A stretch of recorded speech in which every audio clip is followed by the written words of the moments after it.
All right, Shalom. I want to start out by giving all praises, honor, and glory to Yahweh Bashim Yahushai, double honors to the apostles and elders, the great millstone, peace and salutations to the hopefully elect. Coming at you with another lesson of the spirit and power of Yahweh Bashim Yahushai.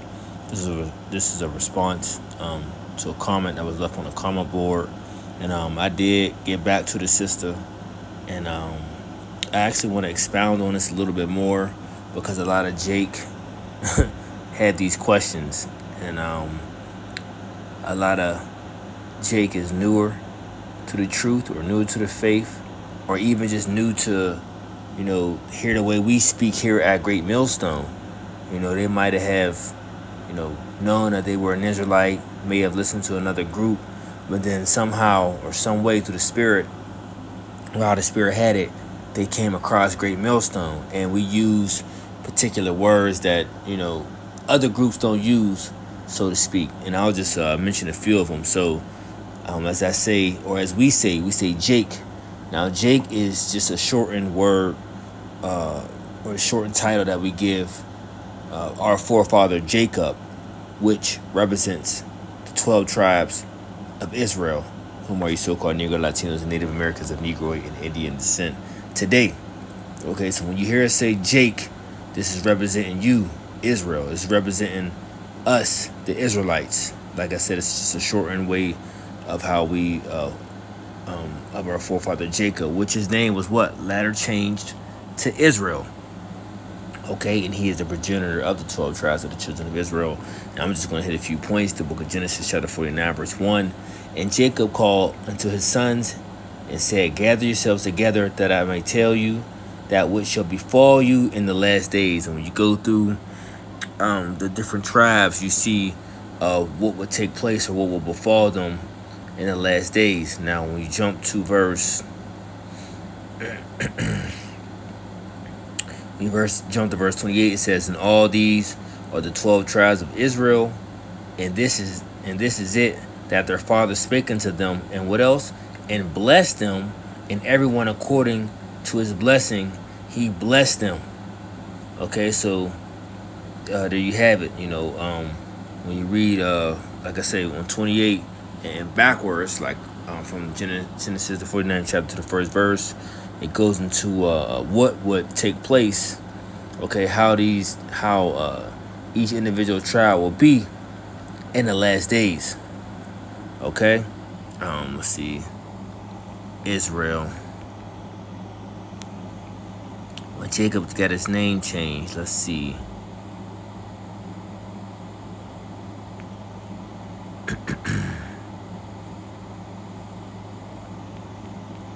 And I forget exactly where that is. Change to is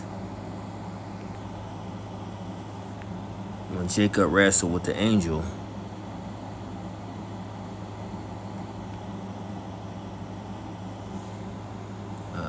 Wrestle. This is just impromptu through the Spirit. Okay, so this is the book of Genesis chapter 32 verse 24. It says, and Jacob was left alone, and there wrestled a man with him until the breaking of the day. And when he saw that he prevailed not against him, he touched the hollow of his thigh, and the hollow of Jacob's thigh was out of joint as he wrestled with him. And he said, let me go, for the day breaketh. And he said, I will not let thee go, except thou bless me. And he said unto him, what is thy name? And he said, Jacob. And he said, thy name shall call no more Jacob, but Israel. For as a prince hast thou power with the Most High and with men, and has prevailed. Okay? And Jacob asked him and said, tell me, I pray thee, thy name. And he said, wherefore is it that thou askest, wherefore is it that thou doest ask after my name? And he blessed him there. And Jacob called the name of the place Peniel, for I have seen the Most High face to face, and my life is preserved. So Jacob wrestled with the angel, and he prevailed, and then he got his name changed to Israel. Okay, so yeah, so when we say Jake, this is representing Israel, representing us. Okay, so let's the other one is she mentioned when we say E. All right. And E is for Esau Edom, the so-called white man. And we actually that term got started behind you know, just part of the reason was the algorithm that E himself, the powers that that be on the left hand side, you know, he has set up a system or algorithm, you know, that can pick up buzzwords, phrases, and things of that sort of where it comes across their path. You know, they'll delete your channel. Okay, even like when we title our videos, that's why brothers got to be very circumspect how they title their videos and what they say in their videos, because when it comes across E's algorithm, strike, you know, or your videos are removed off of YouTube and things of that sort. So what did we start to do? We started to be like our forefather Jacob, you know, and what we're using subtlety, and we are now supplanting E by using what we call in, you know, the Israelite community lingo. Okay, or we are finessing him with words, okay, to get over, because he wants to be the devil. So when we mention E, this is talking about no other than Esau Edom, whom is the so-called white man today, our wicked twin brother. So let's and I just get a point here. I think it's Genesis 38.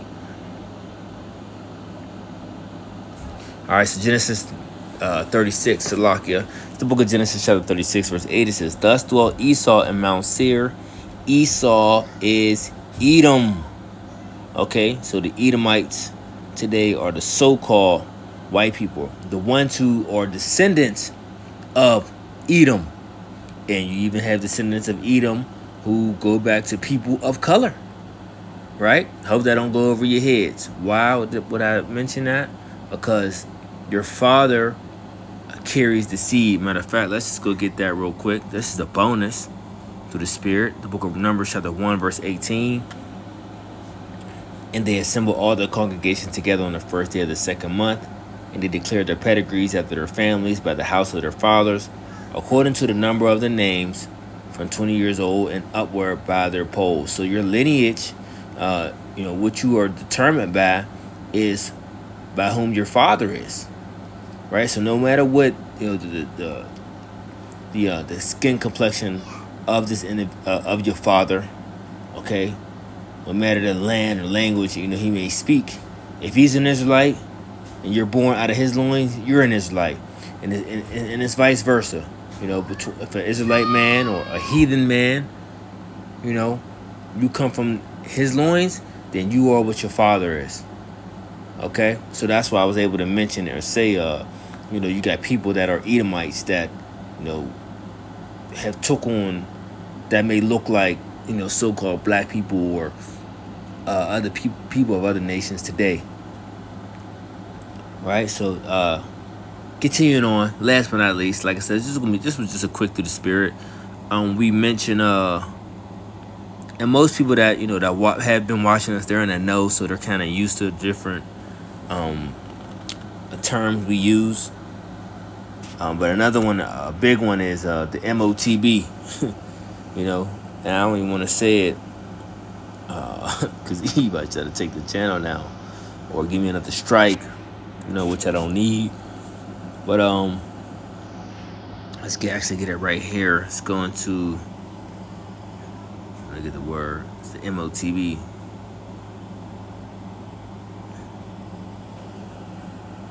The M to the O to the T to the B. When you go into this word, you see it mark here in Revelation 13, chapter the 16th verse. You get the Greek word charagma. Where's it at? You get the Greek word charagma. All right, so it says a thing carved, sculptured, graven work, a bed of servitude, you know, imprint, incision. Okay, and this is what he want to do to the people within his whole NWO. So when we mention the MOTB, we're talking about in the book of Revelation, the 13th chapter, 16th verse, 17th verse on down. Now read it. Let's read it in the NLT. It says, he required everyone, small and great, rich and poor, free and slave, to be given a charagma, right? You got to watch what we say. We got to finesse E on the right hand or on the forehead. So this is the part of the NWO agenda of he wants to have everyone controlled by what? By the charagma, right? Everyone to be in, in league, what he's trying to put forth. And no one could buy or sell anything without that charagma. You see? So you see how where the way the system is going? You see this digital system that is being played out in front of our eyes? Well, it's about to be switched to what?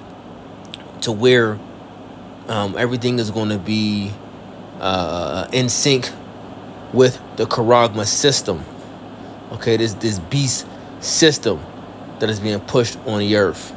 And you're not going to be able to do anything without that charagma, which was either the name of the